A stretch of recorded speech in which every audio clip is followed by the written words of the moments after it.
Hey yo, good day guys. So today I'm gonna make a wooden skateboard. So what you're gonna need is your old skateboard together with your truck and 1, 2, 3, and 4 of your wheels. So first you need to make a deck that is the same width as your truck. In my case it was 6 inches. So put that, whoa, watch out. So in my case, I want the maximum portability and stability of the board that I'm gonna make. So as you can see here, the deck I'm gonna make is a lot wider. But before you make your deck, you need to clean your skateboard parts like this bearing here. This bearing is so clean that I cannot hear a thing when I'm rolling. Look, I'll show you. See? I cannot hear anything. I'll try again. Yep, I cannot hear a thing. So these are called rubber cover. This protects the bearing from the dust and all the bad stuff. I just removed those because I was just cleaning the bearings, so let's put it back. It's very simple. Whoop! And it's good to go. Since it takes a bit of a time, so I'm gonna fast forward it. Fast forward, play. A bit faster please.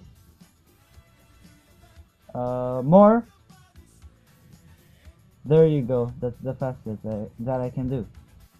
So when you're choosing a wood, it should be clean and strong enough to maintain your weight.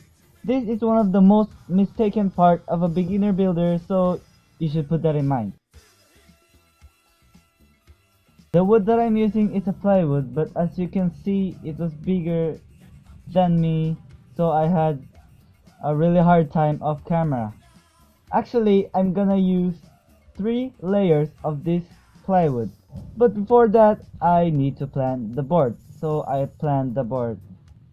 This is one of the important things that you should do, because if you don't do it right, your outcome might not be good as you're thinking. Get funky now. Move it down. Get funky now.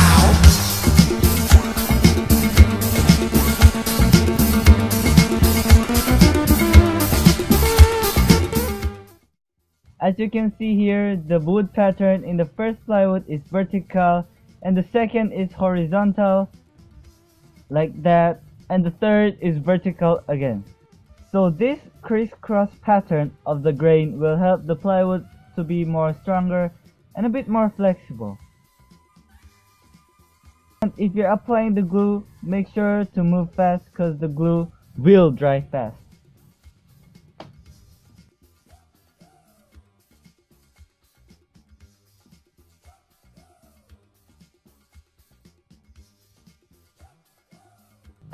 Now after that, it should be pressed by a heavy object or clamp if you have. You need to stick the plywood to make it one strong piece. Now this is why you should put many glue. It delaminates it. But it's just an easy fix. Just put more glue and you're good to go. So after 26 hours, I went ahead and removed the weight that it was pressing the plywood.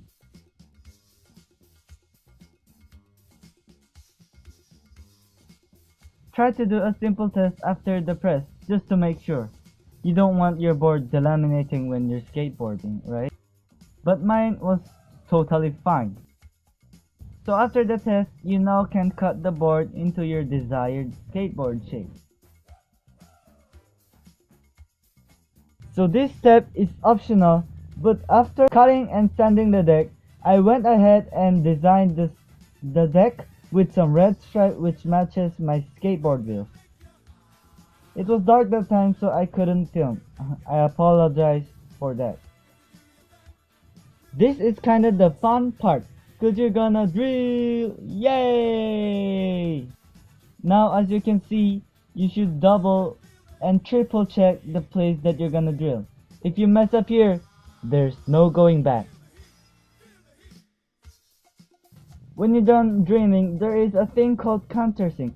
It's just basically making the screw head flat or flush with your deck. And finally, the last but not least, applying the varnish or finishing. I use 2 coats of varnish to make this more water and moist proof. And after all that stuff, this is the final product.